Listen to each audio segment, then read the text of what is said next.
Dahil buwan ng mga puso ngayon, tara, samahan niyo ako at pag-aralan natin yung tungkol sa pag-ibig ng Diyos sa tao at kung gaano nga ba kamahal ng Diyos ang mga tao.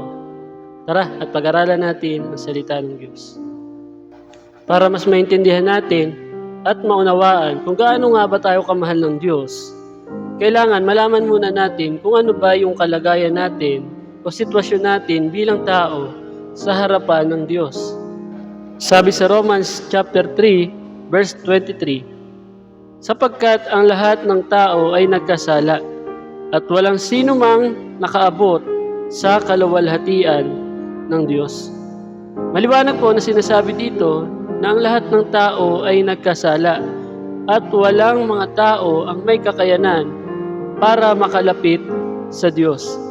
Nagsimula po ito noong panahon pa po ni Eva at Adan na kung saan ay sila po ay natukso ni Satanas na kumain ng ipinagbabawal na bunga ng Diyos. At ang pagiging masuwayin ng tao at ang patuloy na paglabag sa mga kalooban ng Diyos ay nagpatuloy po hanggang sa panahon po natin ngayon.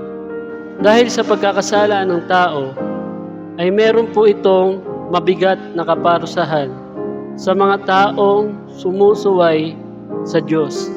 Mababasa po natin yan sa aklat ng Roma, chapter 6, verse 23. Ganito po yung nakasulat.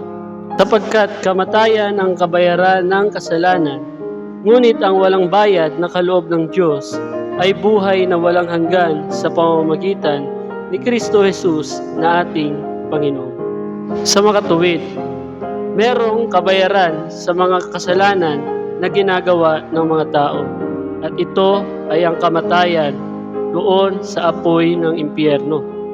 Yan ang kalagayan ng tao sa harapan ng Diyos. Na ang lahat ng tao ay mapapahamak doon sa apoy ng impyerno dahil sa ating mga pagsalangsang sa kalooban ng Diyos. Pero dahil mahal ng Diyos ang tao, gumawa ng paraan ang Diyos para hindi mapahamak ang tao. Mababasa po natin yan sa aklat ng John, chapter 3, verse 16. Ang sabi po doon, sapagkat gayon na lamang ang pag-ibig ng Diyos sa sanlibutan, kaya't ibinigay niya ang kanyang kaisa-isang anak, upang ang sino mang sumampalataya sa kanya ay hindi mapahamak, kundi magkaroon ng buhay na walang hanggan.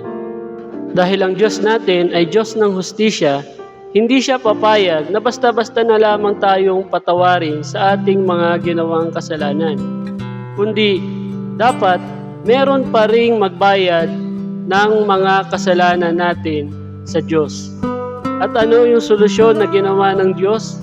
Ipinadala niya yung kaniyang kaisa-isang anak upang magbayad ng kasalanan ng sangkatauhan. At nung dumating si Kristo dito sa mundo, sa pamamagitan ng pagsilang sa Kanya ng Birheng Maria, siya ay namuhay ng sang-ayon sa kalooban ng Diyos hanggang sa kaniyang kamatayan sa krus.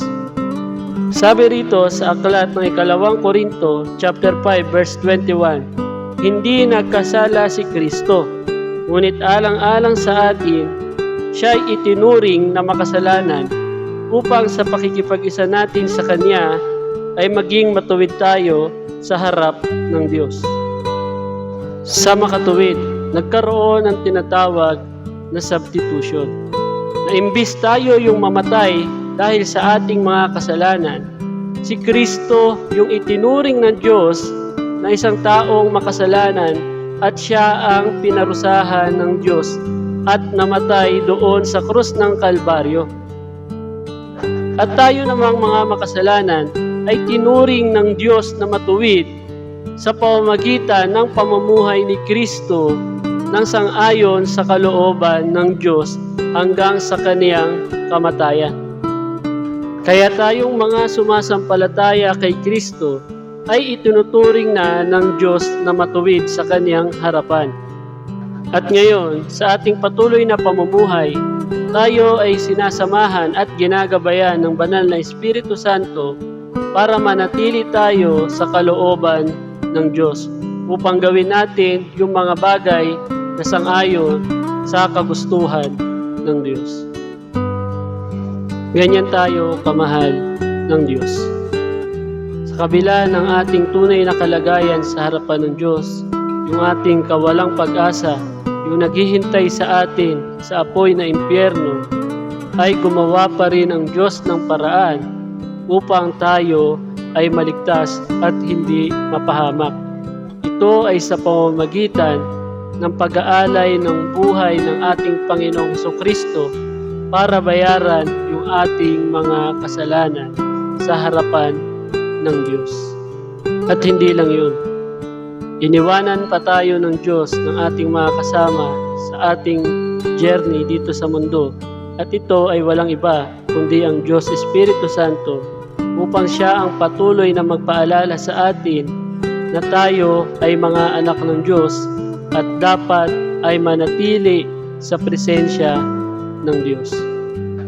Kung babalikan po natin yung sinasabi sa John chapter 3 verse 16, para hindi po tayo mapahamak, kailangan po nating sumampalataya kay Kristo para tayo ay magkaroon ng buhay na walang hanggan, kapiling ang Diyos.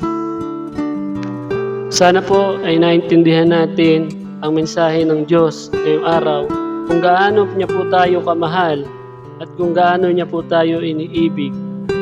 Sana tayong mga tao na nakapakinig ng salitang ito ay magkaroon ng desire para sumampalataya sa Diyos at ibigin din ang Diyos.